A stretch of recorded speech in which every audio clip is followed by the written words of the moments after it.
With his experience in journalism, he will share your thoughts on democracy here at the Global Forum. So let's welcome Lucian Mîndruță.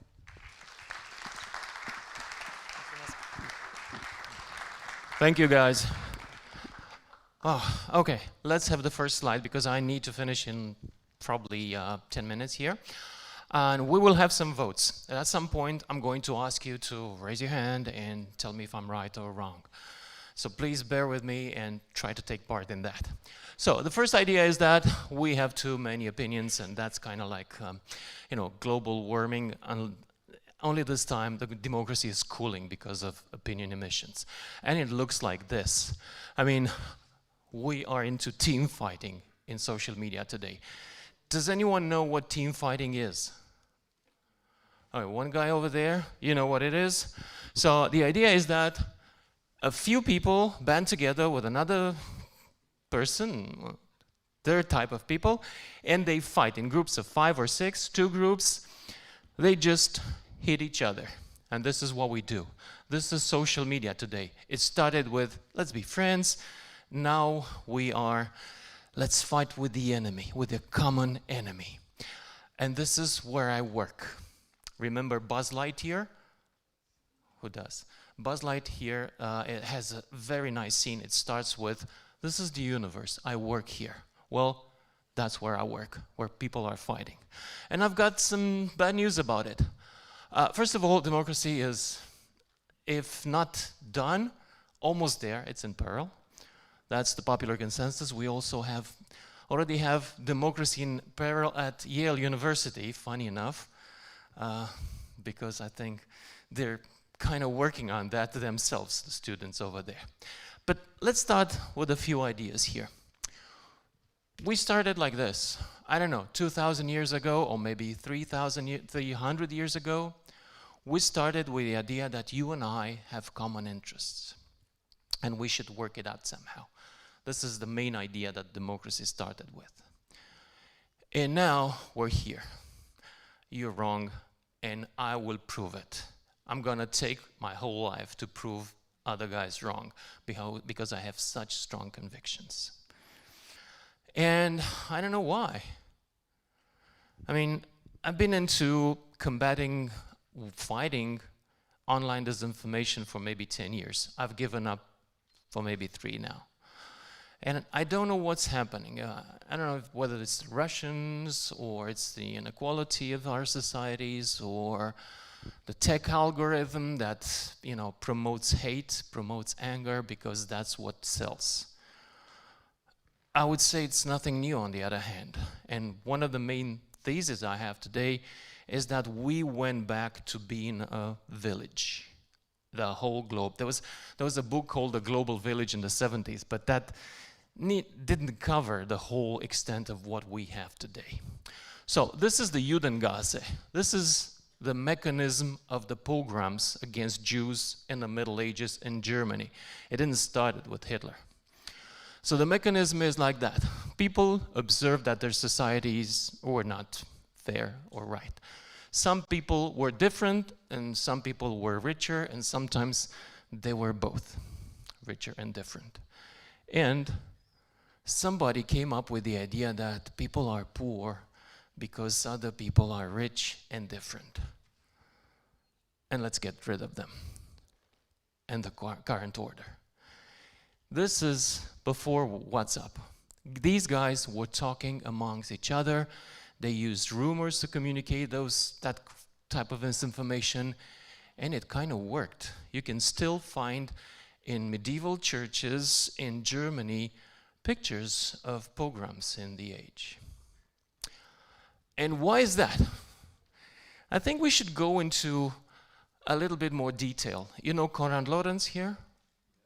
Yeah, famous observer of animal behavior.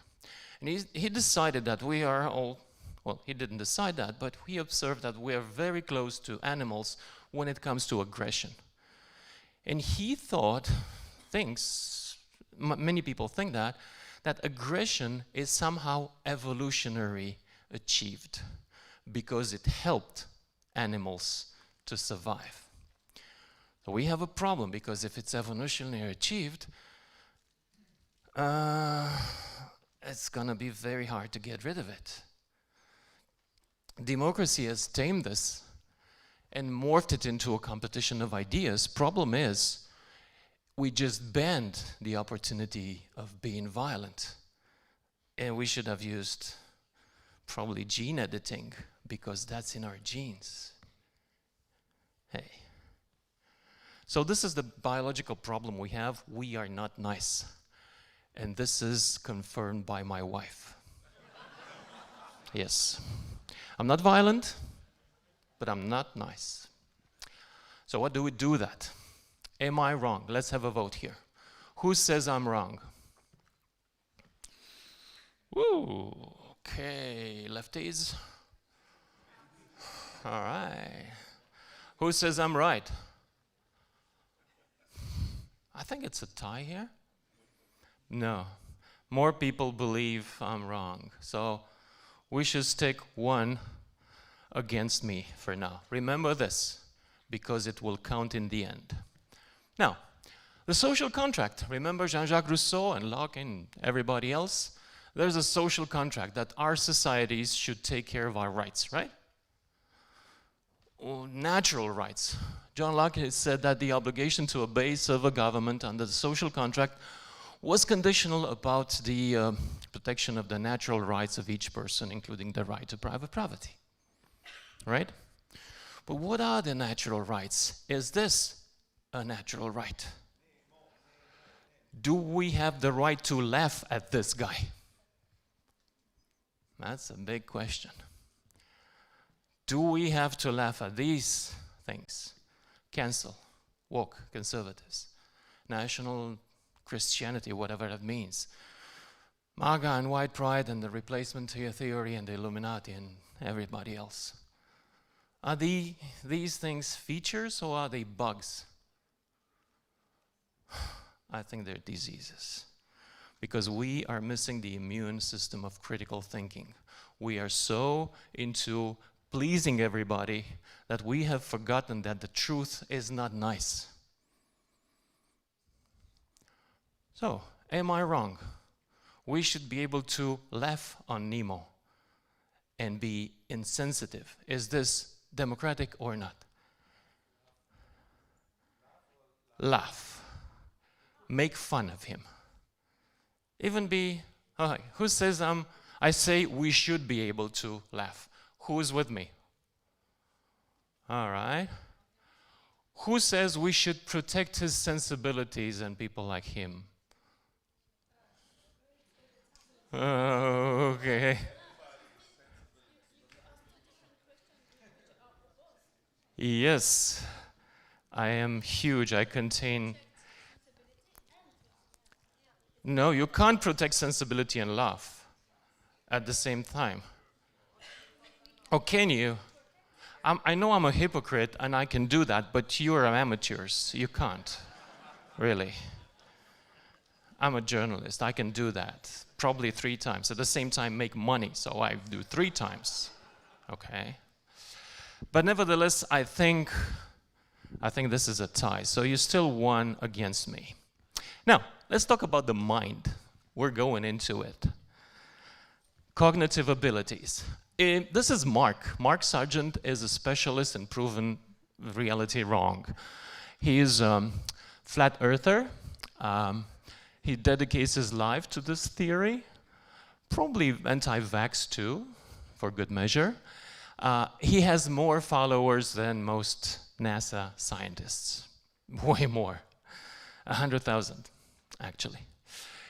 And if we are going to vote one day for the Earth's shape, this guy is going to win. Okay? Because he's better at promoting his ideas. Funny thing is, Kipling had a novel 100 years ago, which I read when I was a kid.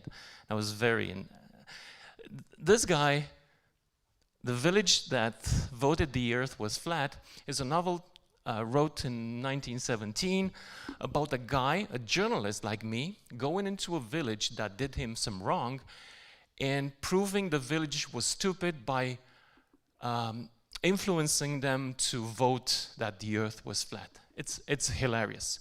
And it happened 100 and some time ago, 100 years ago. So Kipling was somehow foresaw that. He's like, the Orwell is stupid, you know? But why is this happening? It's not only that.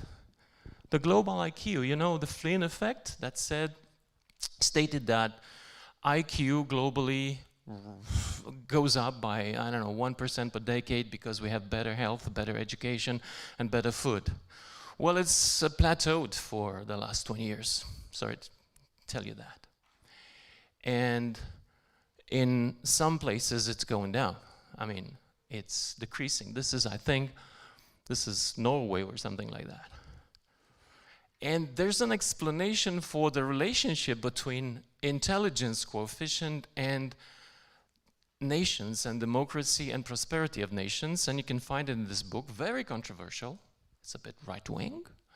That says people who are more intelligent as an average will live in more prosperous and more democratic societies, because when you are more intelligent, you tend to give more trust, because you know way more than the other guys and you will trust more people around you.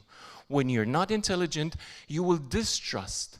And trust builds businesses and builds relationships, whereas mistrust builds very small clusters of people aggregated around a common fear. So, am I wrong? Can we make democracy when we are not going smarter? Can we sustain democracy when our IQs are dropping or plateauing? Can we still have democracy while not being very smart? What?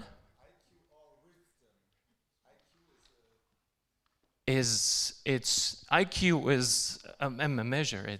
I know what the leftists are saying, I know, because we are using Western parameters to measure it.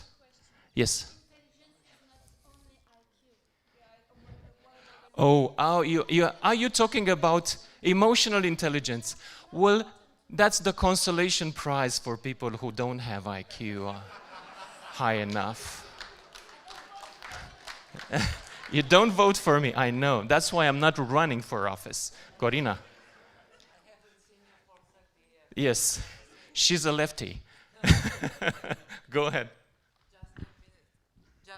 Just tell us if you ask about IQ of the governors or the voters. Our guys. Okay.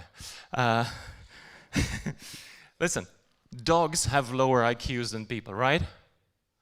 Do dogs or wolves have democracy?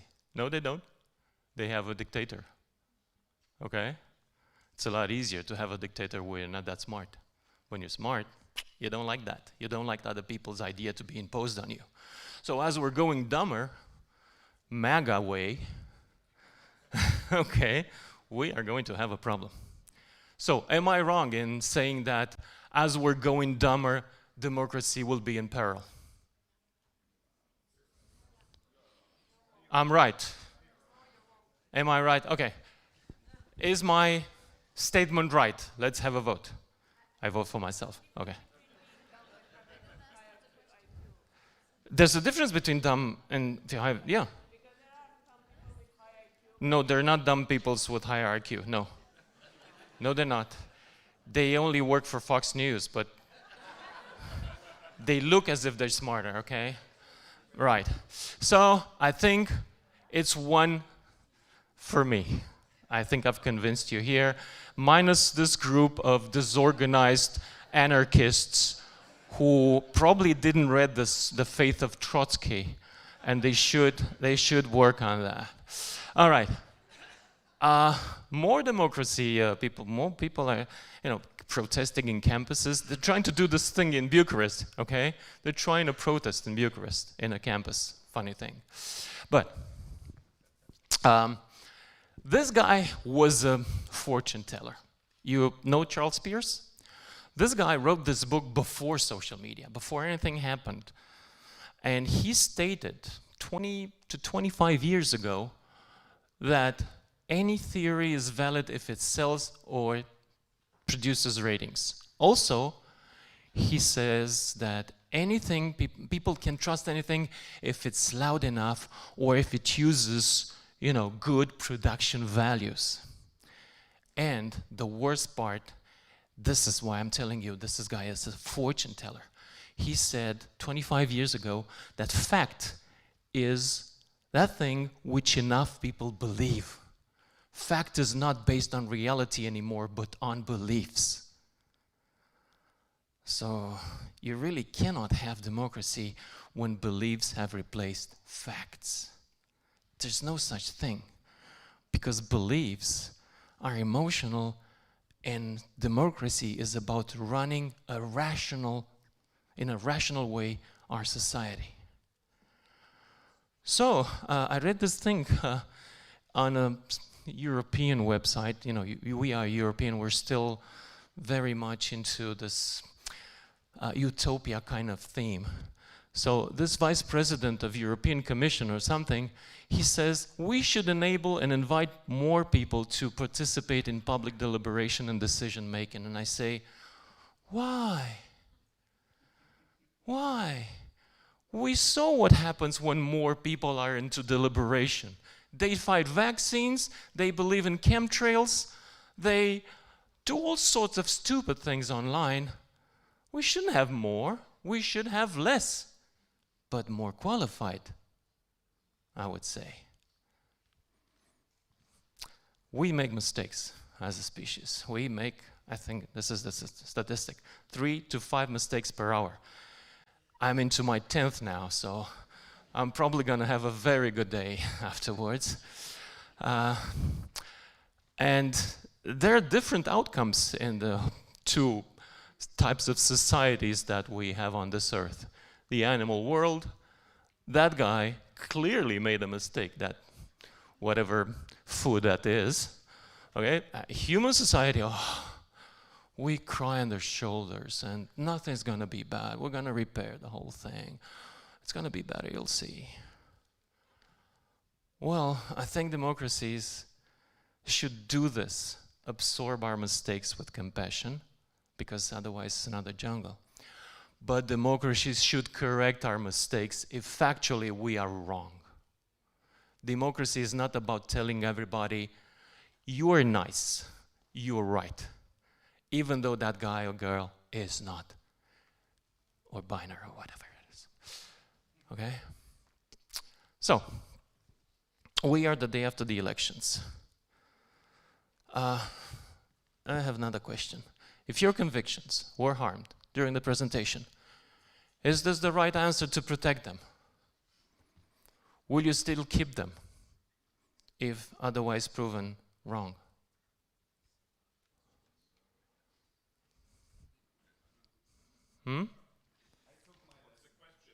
Yes, please.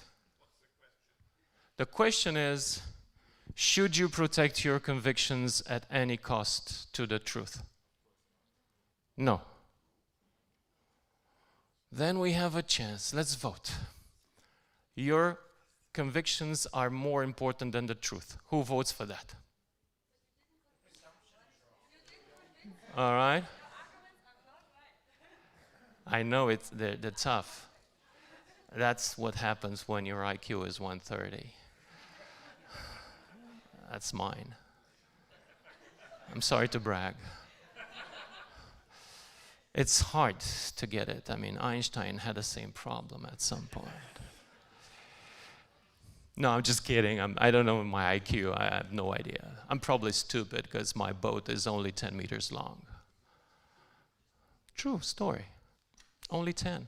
This is what I could afford. Now, going back to this. Let's have a vote here. Convictions versus fact. Is your conviction more important? Who votes for that? Okay. Facts are more important than your opinions. Who votes for that? Ooh. Okay. So I remind you, there's one against me, one for me, and another one for me. We have a chance. Okay, this is a tally. From 0 to 1, democracy has a chance because you're able to absorb other ideas, sometimes ideas that are not really nice, and not said in a good way, or not delivered by the nicest person. 1 to 3, you're not doing great, and more than 3, prevailing ideology is incompatible with democracy. Number 3 happens to me every day on my Facebook page. Most people will choose, the people I talk to, which is the public, most people will choose their convictions against facts. And that's a problem for democracy. And no, they're not. Their convictions are changed by information, well, piece of information that people love. This is what journalists today do. They don't deliver facts anymore. They deliver pleasing attitudes to the people. To the left, they deliver the pleasing attitudes that, you're all poor because of colonialism or oppression. To the right, they deliver the pleasing fact that you are white and you should stay like that because it's the most important value in the universe.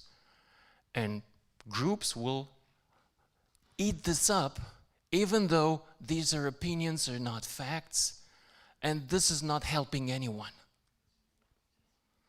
But thankfully, you voted in a democratic way, and I think we have a chance with guys like you. Unfortunately, we don't matter, The other guys are a lot more. We matter? Prove it to me. Thank you.